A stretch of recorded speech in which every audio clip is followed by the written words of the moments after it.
What's up, nerds? So, just finished Percy Jackson episode 4, and I have to admit, first off the bat, I don't like that Disney Plus puts this up at 9 o'clock Eastern Standard Time, because I'm just sitting around all day trying to watch this stuff. I'm all like, man, Disney, you guys really need to get your drop times together, because, I just don't like sitting around waiting for this stuff. So, I just went to bed, and I was like, I'll watch it tomorrow and everything. All right, so I'm going to real quick break down this episode and give you my full thoughts, but I'll, of course, give you my thoughts during this episode also. All right, let's break down this episode. Here we go. Percy receives a prophecy from the mummified camp's oracle to make his mission official, which appears to confirm that the Master Bolt is with Hades in the underworld.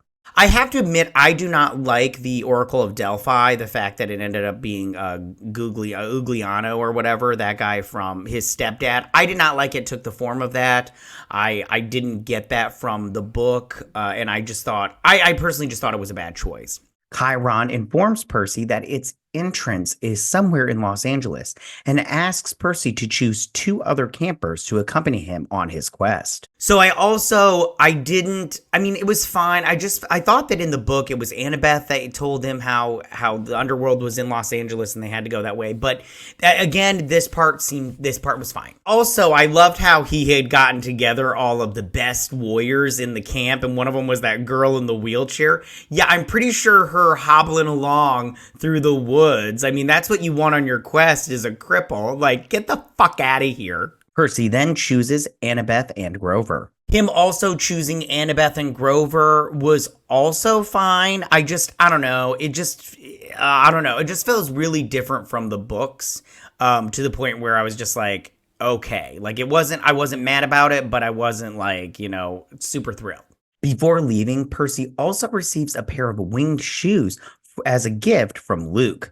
This part I thought was really good. The kid that plays Luke does a really good job, you guys. I really like this actor, and I just thought it was really good. The 3 leave Camp Half-Blood by bus, and during the trip, Electo, reformed and still in the form of Miss Dobbs, attacks again. This part did askew from the books, and I want to talk about Annabeth's character at the end of this breakdown when I get to my review portion of the program, but they changed this from the book. Annabeth having a conversation with Electo and giving up Percy. I did not like this.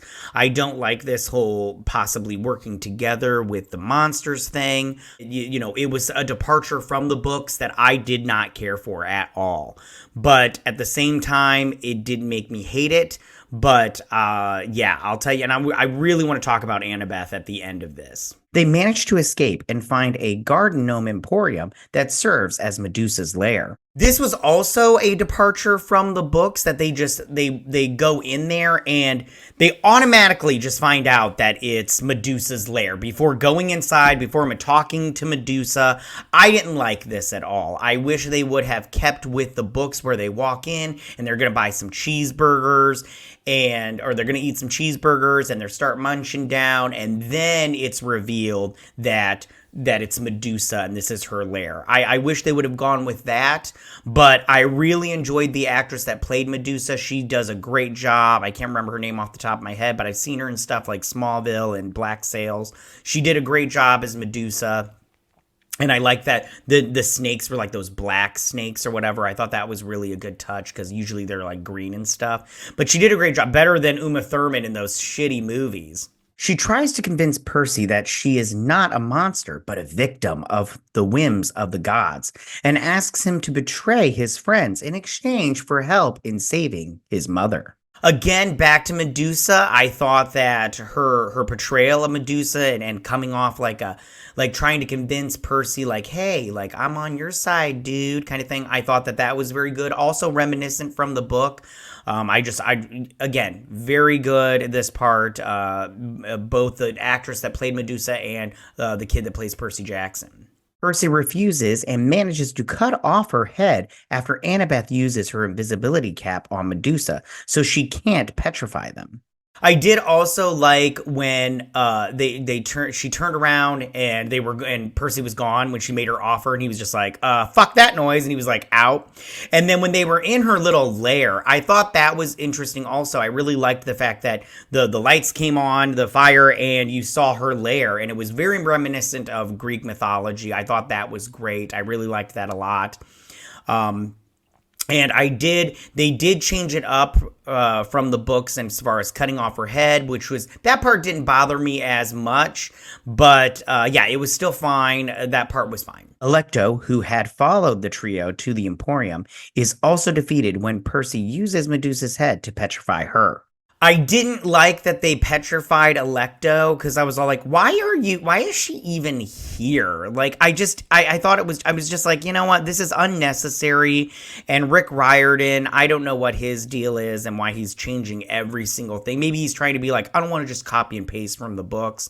But at the same time, I just go, the books, I personally liked the books. I thought they were good. So if it's not broke, why, like, it's not broke, why are you trying to fix it? But it's not broke and you're breaking it, and I don't know why. After disagreements with Annabeth and Grover, Percy reveals that the prophecy said that he would be betrayed by a friend, and that he had chosen Annabeth because he thought they would never become friends, and Grover because he would always be by his side. I also did not like this part at all, where he was all like, one friend will betray you. And he's like, I picked you because I knew me and you would never be friends. That is not from the books. And I really want to talk about this at the end when I talk about the characters and such. But I'll tell you what, I did not like that aspect of it. And it just really bothers me. Yeah. The three then clarify themselves, and Percy decides to send Medusa's head to Olympus, which is on the 600th floor of the Empire State Building, using Hermes' courier service. He sent that. Of course, we got Lin-Manuel Miranda because he's playing Hermes to talk about mediocre and everything. I'm not a big fan of Lin-Manuel Miranda, but if you are, fine. I'm not judging. But, I mean, he's an okay actor as far as music goes. I feel he's very one note. Watch, he'll have a song in here somewhere, I bet you, and he'll be like, see-pa-da-pa-da-pa-dee-pa-dee, and you're all like, oh, great.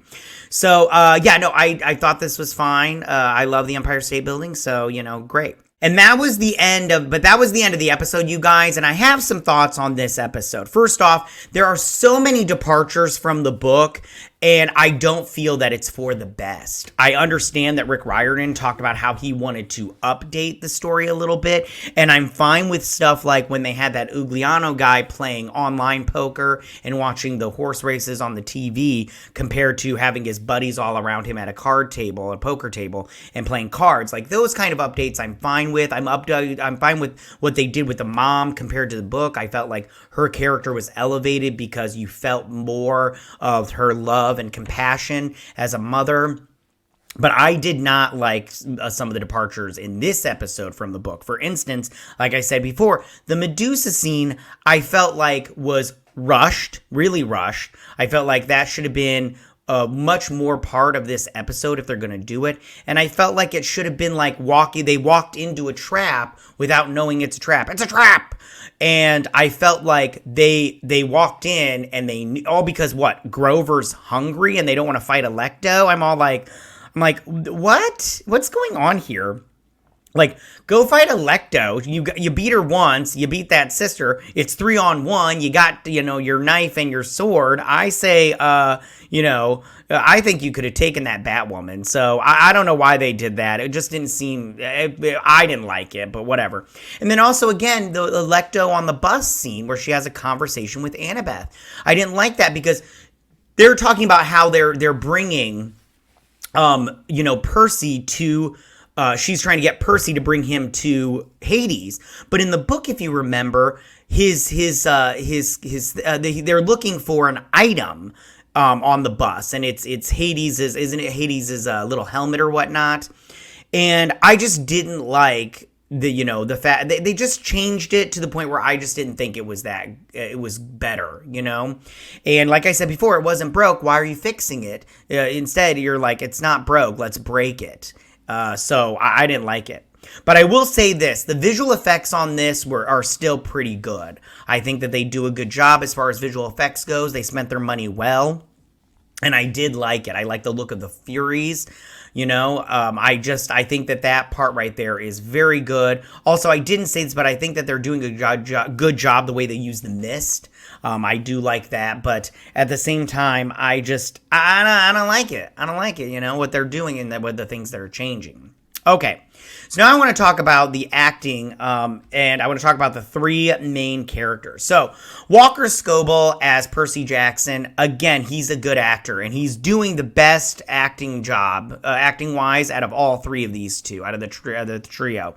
I think the biggest problem in this that I have with this Percy Jackson version is that he's giving off beta male energy the entire time. Like that's such a problem for me personally. I mean, Percy may not know anything as far as the god world and the mythic world or whatever, but he's not completely stupid. And this makes him just come off like inept.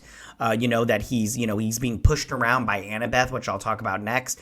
But I really wish that they would have focused on the fact that he's still brave. He's still, willing to do, what it takes to protect himself and his friends. And I didn't like him being like, I don't think that me and Annabeth could ever be friends. That is not from the book. That is not something that I recognize. And I didn't like it. I do not like that aspect of the show. And Rick Riordan should be ashamed of himself for writing this out that way. If he wrote this episode, I didn't look. Now I want to talk about Leah Jeffries as Annabeth Chase. Okay, so acting-wise, Leah Jeffries is doing a good job. She is a good actress, I can see why they chose her as an actress, and I think that she's doing a good job. However, her Annabeth on this show is in no way, shape, or form resembling the Annabeth from the book. I think that this Annabeth is such a bitch. Oh my gosh, she's all a Miss Independent woman. I'm a leader and everything. And I just want to be like, girl, I don't know who you talking to. But the Annabeth from the book was so much more empathetic and understanding, and she knew how to work with others and was a team player. This Annabeth is, I'm the leader, listen to what I say, I'm so smart, do what I say, homeboy, or I'm going to smack the white off you. And I'm all like, where is this coming from? Like, I do not understand this character in this show compared to the book. And it's such a misstep in my opinion, and it's such a departure from the source material that I do not like this character at all. And I think that if they keep going in this direction, I will actually hate this character. So I think that they really, if in episode 4, if they don't, about face with this shit, I can see myself really hating this character. But I think that's a bad choice if you're doing it, because you don't want people to hate the character just because you want to make her a strong, independent woman. And I go, she was independent in the books and totally likable. So they're doing a disservice to this character and to the actress. So if Rick Riordan wrote this, I say fuck off, dude, because you're an idiot. All right, now I want to talk about Aryan Simhadri. I don't know how to say his name, and I don't give a shit if you are upset that I got it wrong. He plays Grover Clinton. Wow, I was totally right when I said that this kid is a bad actor. He is not good at all. Plus, the character is not very good. Again, this is not a character that I recognize from the source material. Grover from the source material, yeah, he was like... But he wasn't like this, hey, kumbaya, let's get along, guys. Let's sing this kumbaya song. He was all like trying to bring them together and be like, hey, guys. But he was also a little bit afraid-ish. And he just gave me this very, c'est la vie kind of, attitude in the book that I do not get from this Grover. And the bad acting is not helping in any way, shape, or form, in my opinion. So overall... this looks like it's headed in a bad direction, in my opinion, and I really hope they change course as far as that goes. Maybe this is just a misstep as far as episodes go. Maybe this episode is just not that great. So, you guys, that is my breakdown and my review for this episode 3 of Percy Jackson. But tell me, what did you guys think about this episode? Did you like it? Did you not like it? What was your favorite part? Who was your favorite character? Do you agree with me that Annabeth is not the same from the book to the show? Do you agree with me that the Medusa character, that whole scene was just not as good as it was in the books and they should have done it differently? Or did you love the change? How do you feel about the visual effects? All that stuff. Tell me what you guys think. You can go ahead and leave all your comments in that section down below. If you like this video, go and hit that like button. You know, I won't mind. If you're new to my channel, please hit that subscribe button. I'd greatly appreciate it. And I'll see you guys on my next Percy Jackson breakdown and review. You guys have a good week. Bye.